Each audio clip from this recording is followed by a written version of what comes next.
동물들의 세계. 동물들은 생존을 위해 끊임없이 싸웁니다. 그리고 살아남기 위한 본능이 충돌하는 그 소용돌이 속에서 진정 강한 자만이 살아남죠. 표범과 멧돼지. 표범은 얼핏 보아 포획하기 쉬운 사냥감을 찾았다고 생각했지만 표적 선택에 미스를 범하고 맙니다. 멧돼지들은 새끼를 지키기 위해 명확한 수를 들고 나왔죠.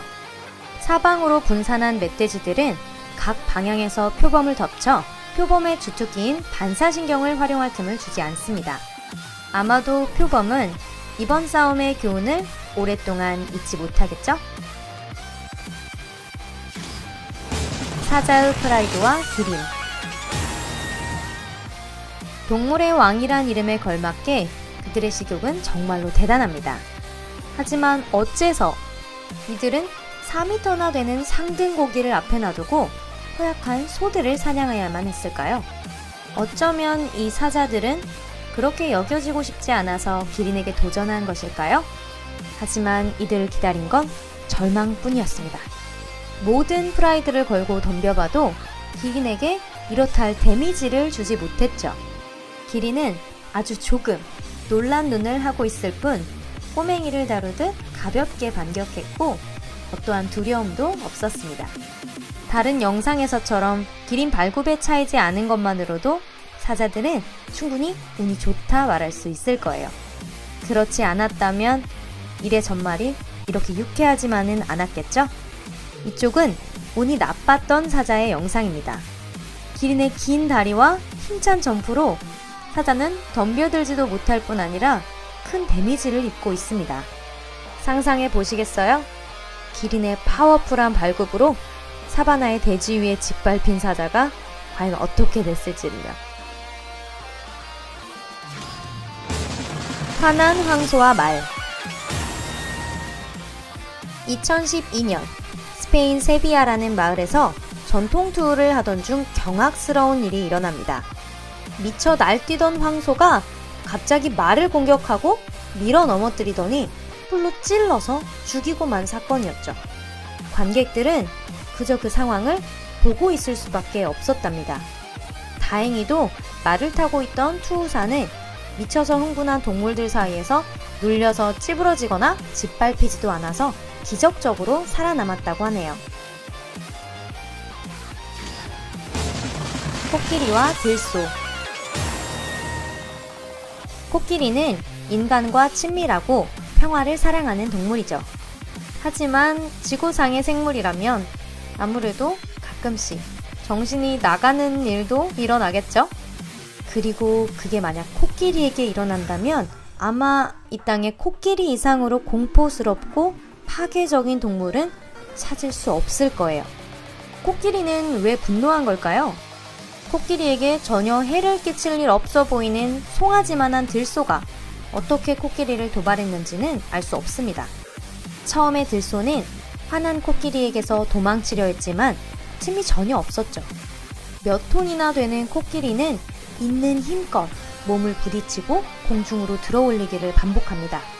움직일 수조차 없는 가여운 들소에게 자비란 주어지지 않았습니다.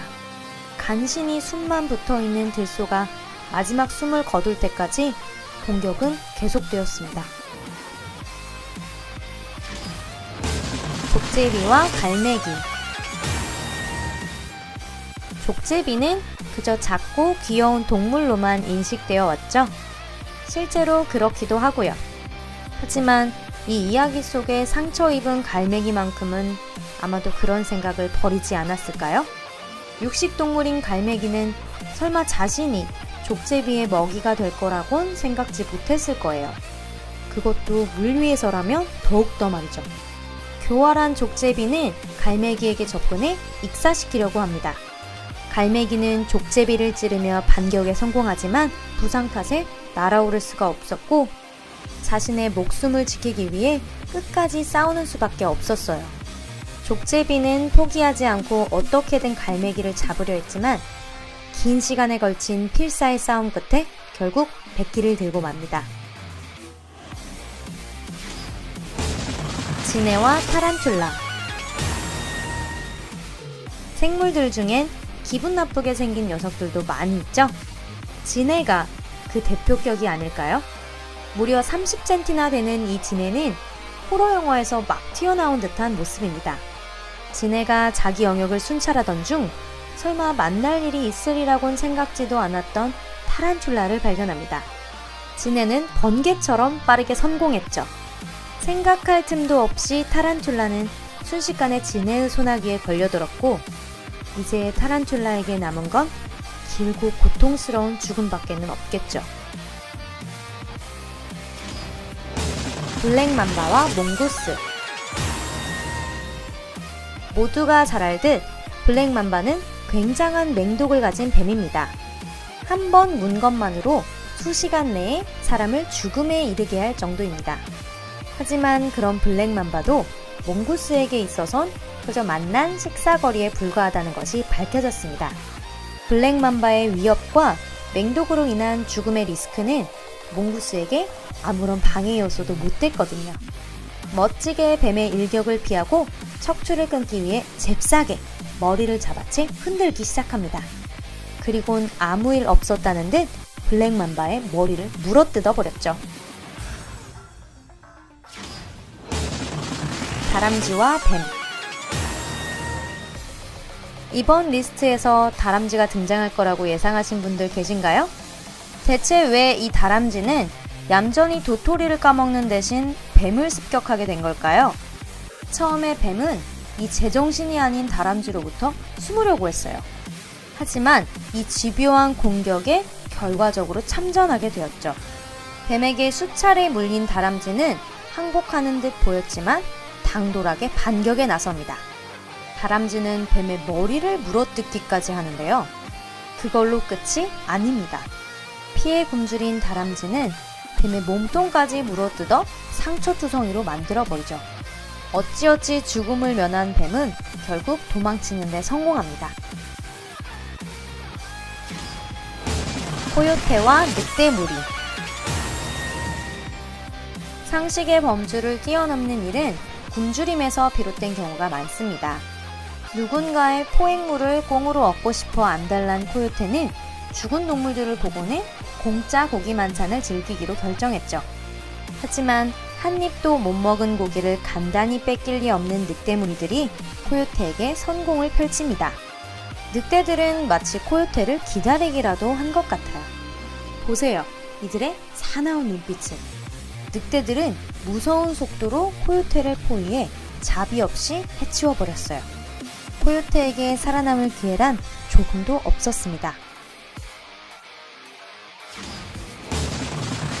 소와 양. 둘이 싸우게 된 이유는 무엇일까요? 그건 알 수 없습니다. 소가 자신의 새끼를 지키기 위해서였을까요? 혹은 단순히 양에게 뿔의 위력을 과시하고 싶었을지도 모릅니다. 하지만 소는 힘을 시험하기에는 너무 센 상대를 고른 것 같습니다. 물론 노카웃도 시간 문제였죠. 양은 이 강렬한 충돌 뒤에 조용히 일어섰고 소는 살아있는 건지 알 수 없지만 소리로 판단컨대 두개골이 골절된 것 같습니다. 제규어와 악어. 이 쇼킹한 비디오에선 제규어가 이기치 않게 악어의 정면에 나타납니다. 악어를 쓰러뜨리기 위해 제규어는 옆구리를 물어뜯기 시작하죠. 악어에게 치명상을 입힌 육식동물 제규어는 의기양양해져서 전리품을 먹기 시작할 거예요. 상어와 문어. 지금 영상의 상어는 조용히 유영하고 있어요. 하지만 그건 산호초에 숨어있던 문어와 조우하기 전까지의 얘기입니다. 문어와의 숙명의 대결은 상어에게 죽음이란 결말을 안겨주었죠. 물속에서 날아오른 문어가 촉수로 상어를 올가매고 도망칠 수 없게 하면 문어의 승리. 근데 이거 싸움이라 하기엔 너무 민망한데요? 먹이사슬은 분명 상어가 위인데 말이에요. 토끼와 뱀. 이 영상에서 뱀은 또 한 번 몽글몽글 귀여운 동물에게 당하고 맙니다. 뱀은 뭔가를 잡아서 맛있는 식사를 준비 중이었지만 녹록치 않게 됐죠. 갑자기 어디선가 광분한 녀석 한 마리가 나타났어요. 보세요. 마치 살상머신 같죠?